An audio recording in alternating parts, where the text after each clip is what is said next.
Two moms, two marketers, two women new to the financial industry. They have a lot of questions. That's why they're bringing in financial experts to educate all of us here on A Penny or Two for Your Thoughts. Hi, everyone. I'm Chantel, Vice President of Marketing with Centris. And I'm Liz, Senior Marketing Specialist, and welcome back to A Penny or Two for Your Thoughts. Thank you to those of you that listened to the first intro podcast and for some reason returning to listen some more. Thank you. We had ratings. Like, people rated us. Yeah, and subscribed and downloaded. Yeah. It was my 14-year-old son. Yeah, it's a true story. But I think we're on our way. We're on our way. Yep, we're making it. Things are good. Yep. A lot has happened since that last podcast. I mean, welcome to spring. Right. Time change. Time change. So here, I don't know where you're at with time change. I'm not a fan. Okay. Especially with a 2-year-old. Yeah. How's that going? Oh, she wants to stay outside a lot longer than she should. Right. So I'm in this headspace where my one side is so excited about the sun, and the other is, why aren't you in your pajamas at 6 o'clock? Why are we doing this right now? Yep. So that's where I'm at. But, you know, it is what it is. What else is going on? Oh, March Madness. March Madness. Yep. So as we're recording this today, unfortunately, Crayton didn't make it to the next. For our Omaha-based listeners, Crayton didn't make it, and we know that. They did great. Congratulations, Jays. Iowa State is still in right now. Cyclones are looking good. Yeah.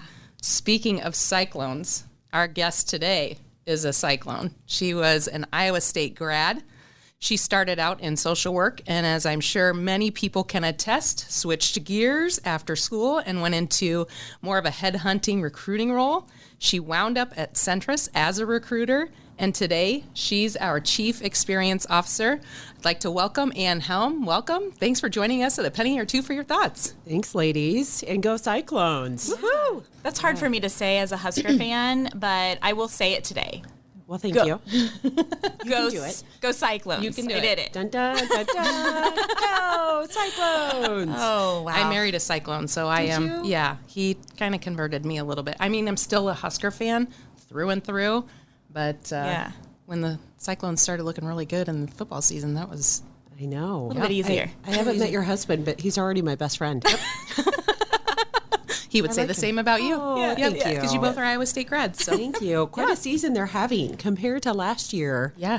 And now Sweet 16. Yes. My 12-year-old, we were watching the game, and when they won, he said, "Mom, we're going to the game, right? That's your team." So I looked up tickets because I thought, yes, what an experience that would be. And I was shocked at the ticket prices, so I've yet to tell him, but I'm going to break his little heart. We are unable to go to the game. What are those going for? Oh, the cheapest I could find was in the nosebleed section, $200 a ticket. Ooh. We try to create the experiences for the kids, but then we tend to break hearts as well. So it's fine. I mean, as moms, that's our job as parents. Yeah, it is. Yep. That's what we do. That's what we do. You keep really busy. I do. You wear a lot of hats.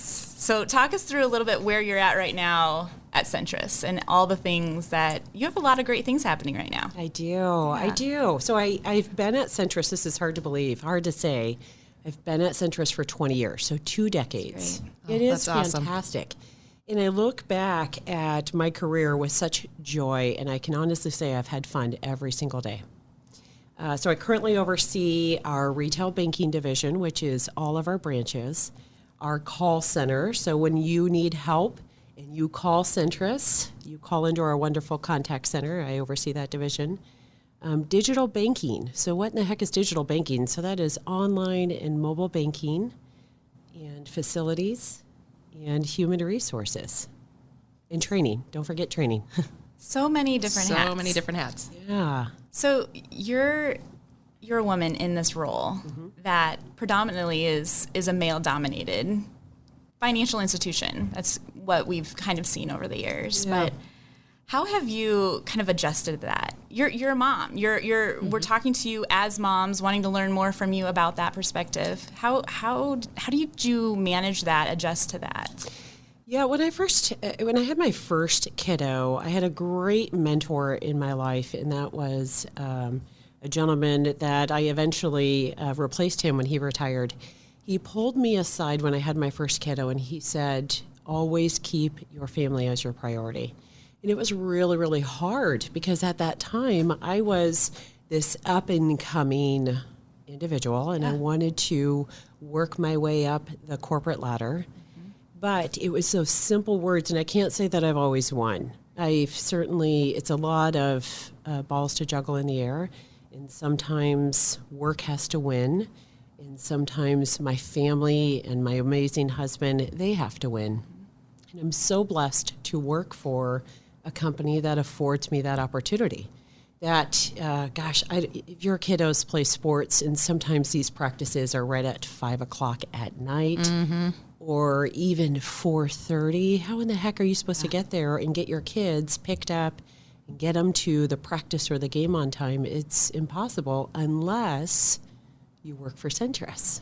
We have a great environment. Yeah. So I'm not going to lie, it hasn't always been easy. I found that I've done an amazing job at applying way more pressure to myself. It's that's easier what to we do, do, right? though. Yeah. As women, that's what we do. We tend to put way more pressure on ourselves and set way more expectations, and those expectations are higher than they should be. And if we ever took a moment to articulate them and verbalize them out loud, I'm fairly certain anyone that heard the expectations we place on ourselves will look at us and think, you are nuts. Why would you put that pressure on yourself? But we just do. I don't know. Yeah. I do. I don't know how or why that happens. You said something in a meeting recently that really resonated with me, that you're sitting in a meeting and you're looking at your watch, knowing I got to get to daycare or I got to get the pickup, and nobody else cares. Like, they care that you need to leave. They don't care that you're going to leave. You know, they're caring more about the fact that you know you have kids or responsibilities to get to, and that's fine. And that's the type of place you want to work. You know, that culture. And what's great about it, too, is they respect that. Yes. So they see you leaving because you're going to go pick up your kiddo or do something like that, and they respect that because you're going and doing something with your family or, Yeah. you know. I think about what I would tell my 23-year-old self, 24-year-old self. You know, just like, let it go. Take a breath. Yeah. It is okay to get up from that meeting. And I have 3 boys. Right now they're ages 8, 10, and 12, and they're all mama's boys. A blessing and a curse. I love my boys dearly. But it started with that first kiddo. And I would be in a meeting, and by and large it was mostly myself as the only female and with other men. And I have, I'm the caretaker. I would be the dropper-offer and the picker-upper, but that was all self-imposed. And so if it was a 4 o'clock meeting or that was running late to 5:30, and I knew I had to get my kids picked up by 6. Otherwise, the police get called and you get all kinds of fines and you've abandoned your kid. Your kids are sitting in the parking lot. Yeah. That's what my brain would tell myself, right? Yeah. But I would politely excuse myself and I would torture myself. Oh, I shouldn't have done that. I should have stayed. Yeah. But I was only doing that to myself. Right. And when I would have the courage then to articulate that before those meetings, I found that I had to. Everyone around me was fine with that. It wasn't a secret that I had little kids. Everyone knew. Right. So why would I feel like, oh my gosh, I'm sweating because I have to leave in 5 minutes, constantly watching my clock? Yep. Those around me knew, and they were okay with that. Yeah. Yep. Oh, but man, I did a great job of kicking the heck out of myself. Easy to do. It is very easy to do. For sure. Yep. I We think are our we own need- worst enemy. Yes, I think we need to articulate, to those around us what's going on in our head. If we would just articulate some of those pressures and have the courage to say those pressures out loud, I think that would be so clarifying, because that other person, your audience, would say, you're crazy. Right. Just get up and go. It is okay. It's okay. Right? Your kid is It's okay. a year old. He's not going to get home by himself. Go get him, man. They will put them on the curb, and you will have to pay extra for daycare. It is a thing. That's an experience and a half, talking about experiences, We could probably do a whole nother episode on kiddos and daycares, probably. Yeah. Yeah. Pretty for Or sure. school. Or school. Yep. Oh, Yeah. golly. Yep. And talk us through, you started at Centris as a recruiter. Yeah. And like I said, today you're Chief Experience Officer. What was that path like for you? How did you get there? Like, you started as a recruiter and now you're, like I said, Chief Experience Officer. Well, the easy answer is I was given opportunity and I said yes. So I had the courage to say yes when opportunities were presented to me. The longer story is when I was interviewing for the position at Centris, I was asked what my short-term and long-term career goals were. And I knew short-term, I wanted to be proficient in that position. I wanted to hire the very best employees. In long-term, I knew I wanted to be a formal leader. And after they hired me. They took a chance. They saw something in me, and they hired me. And after a couple of years, lo and behold, I was given the opportunity to manage the Human Resources Department. So according to my plan, I had made it. But I thought that I needed to always know what my next step was in order to show promotability. I thought I needed to know clearly what my next step was in order to show readiness. But after I had been a formal leader, I didn't have that clarity anymore.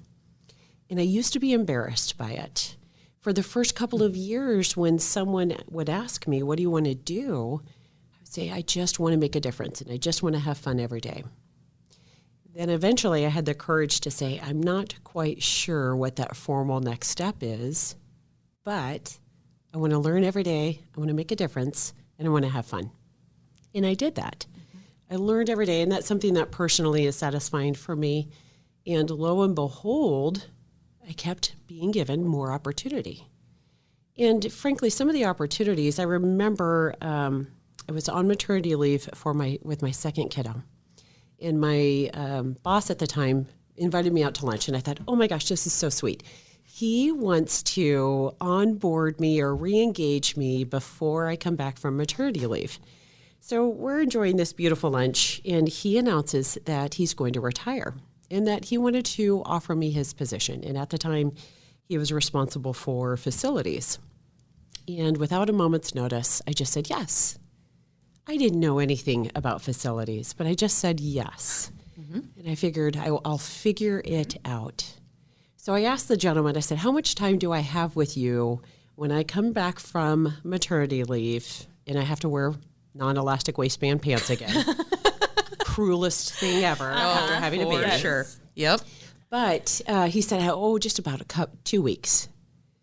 And I get to the, right? And I had already said yes. Said yes. That's how he roped you in. Right? Retract. Right? So I get to the parking lot, and I thought, how in the heck am I going to do this? I now have 2 little kiddos. And at the time, we were building a branch in North Platte. How am I going to do this? I don't know anything about construction. I don't know anything about facilities. But I just said yes. And so I think an important thing to remember is work hard. You will be presented the opportunities, but remain humble. And don't be embarrassed to say, I don't know, or teach me and show me. I've been blessed to have great mentors around me that have been very, very kind when I've been courageous to say, I don't know what I'm doing. Because I promise, I swear, if people ask for help, help will come running because we want to see one another succeed. Mm-hmm. You've actually been that help coming running to us, yep. Honestly. We started this podcast saying that we don't know the financial industry. Right. We're both from outside, and so many questions. And you have been one of the first to slow down in meetings and just say, okay, this is really what it's about. Mm-hmm. And I think that's in the financial industry as a whole. People need to slow down and just understand your finances are so important. They're so personal to you. They are. Slow down and ask the questions of the people who can help you. It takes courage to do that, yeah, though. It does. Especially if One is in a very hard financial position. Right. Living paycheck to paycheck, and frankly, maybe even living beyond paycheck to paycheck. People associate a lot of, and there is a lot of stress with that, but they associate a lot of shame with that situation. And it's hard then to ask for help. Many industries, and banking is similar, we have our own language, we have our own lingo, and we have our own acronyms, which can make it very difficult to ask for help. But so I look for that. I look for, I love people. I'm a watcher of people. And so I look for those cues, and I know how that feels. I know how it feels to feel embarrassed to ask questions, to not know. But then I get reminded, just ask for help. And I promise help will come. So Chantel, what I'm hearing Ann saying is she saw our deer in the headlights. I was going to say the exact same thing that you just said, because I know the face that we had in a recent meeting, and you said, you know what, just calm down. Everything's going to be fine. I'm going to schedule time for us, and we'll just talk. It's like, okay. Just us three. Thank you. I will interpret this for you. Yeah. We don't know what you're talking about. So. I am a fan of sock puppets and crayons. Well, so are we. We're glitter and glue right here. So that's it. So it works. Yeah. I think that's perfect, though, even for this new position, this experience. You know, you are responsible for helping create that experience for members that come into the branches or have that experience with digital banking. So what does that look like for you? I mean, things are changing so constantly. What does that look like in your new role? Oh, that's a great question. So the last couple of years at Centris, we've been really focused on our infrastructure. So what does that mean? We've changed out a lot of our systems and our technology. And we've so our system that keeps track of balances and debits and credits, we changed that system out. We were on that prior system for over 30 years. So, that's a really long time in a system, and to switch that technology. And then we also switched our online and mobile banking platform. And we built a new branch, we built a new headquarters, we moved 150 employees into one building. Really, really exciting times. But that's what I mean when I say we've been focused on our infrastructure. So now that we have a lot of those systems implemented and working for us, now it's time to focus on what experience we're providing our members. So what do I mean by that? Well, when a member calls us and they ask for help, or they need a loan or to open an account, what does that experience look like for a member when they call us for help? Or when we hire a new employee, much like yourselves, new to banking, what does that experience look like when we are hiring them, training them, and then we throw them in meetings? Meetings where we talk a special language. And so I think that I'm in tune with and maybe a little sensitive to those deer in the headlight looks because I'm familiar with them. I give them oftentimes. So in a nutshell, what I am charged with in this role is making sure that the experience we're providing our members is welcoming and helpful and frictionless. In that our employees, when we hire them, that we are training them and setting them up for success. Sounds great. Love it. I'm glad we're part of it. Yeah. Yeah. It's fun times at Centris. It is. It's true. That is so true. What gets you up in the morning? I mean, it's fun here. But what keeps you coming back every day? I mean, you start your mornings early. I do. So what wakes me up every morning? My alarm clock screaming at me at 20 after 4 because I try to get my butt to the gym, although I slept in this morning. Hey, that's okay. You have to give yourself rest days. I agree. Yeah. Grace, right? Give ourselves some grace. Exactly. So first my alarm clock, then my trainer screaming at me to do a better job with my form. Those darn trainers. Yeah. Thank goodness, though. Yep.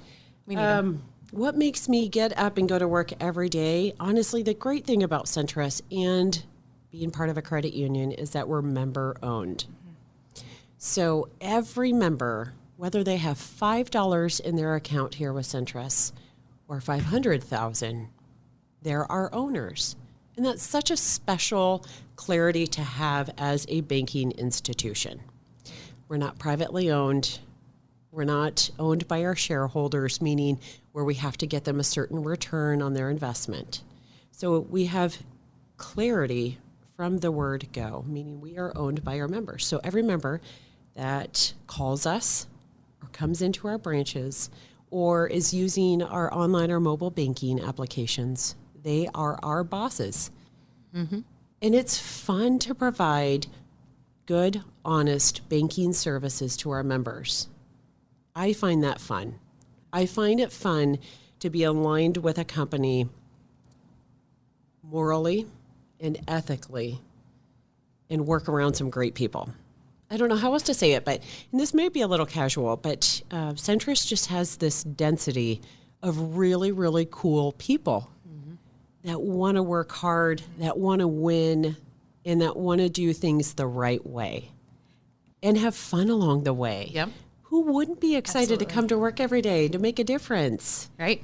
I think people say that, they say that about their companies. They can or would like to say, I work for a place where I enjoy the people I work with. Mm-hmm. They're my friends. Mm-hmm. They're, you can joke. And I think that's really important as young adults think about getting into the workforce. Make sure that you're finding the right culture too. Right. You want to do what you maybe went to school for, or what your passion or your background, but make sure you're really looking at what the culture is bringing. Ask the right questions in those interviews, and make sure that you feel that it's gonna be a fit for you. Right.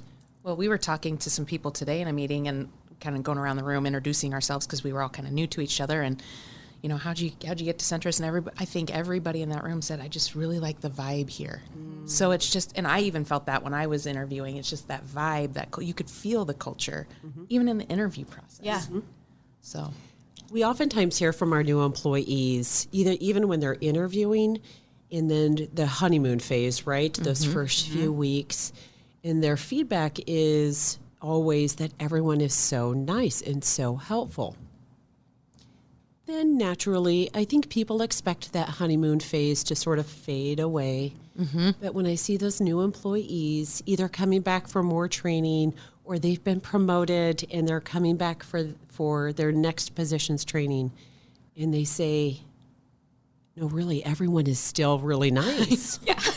I thought this would end, but oh my gosh, everyone is really, really nice. Mm-hmm. Yes. So I don't know how else to say it. There's just a density of really cool people. Look for it. It's out there. Wherever it is, it's out there for you. You just have to find the right spot. That's a great statement, because I think even as consumers, people put up with banks or institutions that they don't like. And I'll oftentimes hear, I bank with XYZ. They're terrible. I know I need to leave. Or they'll say, I work for this company and it's not a great fit. You can find a better fit out there, either as a consumer or as an employee. Yeah, don't make the pain of change be the thing that stops you. Yeah. Whether that be your banking institution, wherever you're buying anything, retail or anything, or where you're working. Don't let that be the thing that stops you. Yeah. Just say yes, right? Just say yes. Back to your statement, Liz. How in the heck did you get to this position? People took a chance on me. And yes, I worked hard. Yes, I asked for help, but I just said yes. So to your point too, Chantel, you can make a career change or an employer change or a banking change.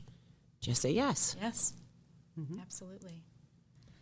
So as we kind of wrap this up, what are the 3 things you want someone to walk away with today? Someone's just listening to this, or, just what are some three things that will make a difference to someone? I think you said penny for your thoughts. Yeah, what's a penny for your thoughts? Oh, golly, I generally have a lot of thoughts, and so I'm going to probably ramble here. Think of Centris in the banking industry as a career. So my parents grew up in small towns in Iowa on farms. And just a lifetime ago, when they were growing up, they didn't have indoor plumbing. They would get up and collect the eggs or milk cows, and they would go trade that in town for bread or for flour. And so in one generation, indoor plumbing and now banking. And so when I was a kid, being a teller was a career, and there were career tellers. And fast forward a few more decades, I don't think people remember banking as a career, but it can be. Mm-hmm. It can be a career. It's a stable industry that is fast, that's moving. People might think of banking as old and stodgy, but it's not. Every day is something new and something different at Centris. So there's a penny for my thought that banking can be our career, and Centris can give more than just a job to you. It can give you a career. Another penny for my thought, working parents, we are great at being really, really hard on ourselves. And we might be caring for our young kiddos. We might be caring for family members or our parents. I'm finding that I'm in that sandwich generation, and I'm blessed to still have my parents around. But I'm in that sandwich generation where I'm caring for my kids and starting to care for my parents. And that is a lot of pressure. It is. Yep. Having 3 mama's boys, too, who are super involved in sports. And my husband and I have a hard time saying no to the sport that they want to play.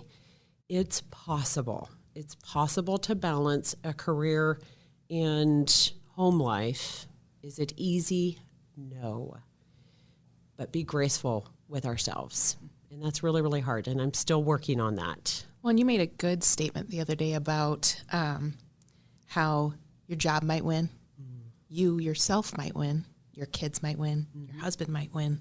Everybody's got to win. Somebody has to be a winner. It's just determining which one is going to be the winner for that day or that moment. In any given moment. Yep. I found that when I tried to succeed at it all, I would apply way more pressure to myself. And inevitably, there could always be one winner. And sometimes it had to be my job.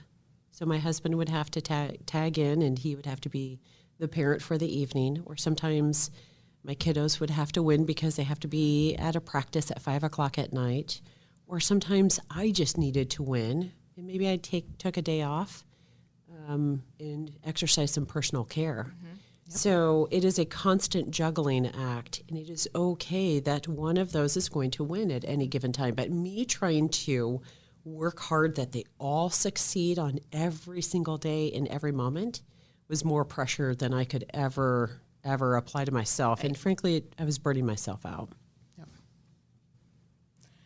Well, I think this valuable information that you provided us as we learn from you, continue to learn from you. So we thank you in advance for all the questions that we'll continue to ask you and those deer in the headlight looks that we're going to give you. Thank you very much. It's my pleasure. Thank you. Appreciate it. If you have any questions that you would like us to ask our subject matter experts, send them our way to apennyforyourthoughts@centrisfcu.org. Please share the wealth and subscribe, rate, and review our podcast wherever you get your podcasts so you don't miss an episode. And yes, they will continue to give us the mic. Also, be sure to follow Centris on Facebook, Instagram, Twitter, and LinkedIn for more great financial information. And you can visit our website at centrisfcu.org or just give us a call at 402-334-7000. Thank you so much for listening, and we hope you enjoy the podcast.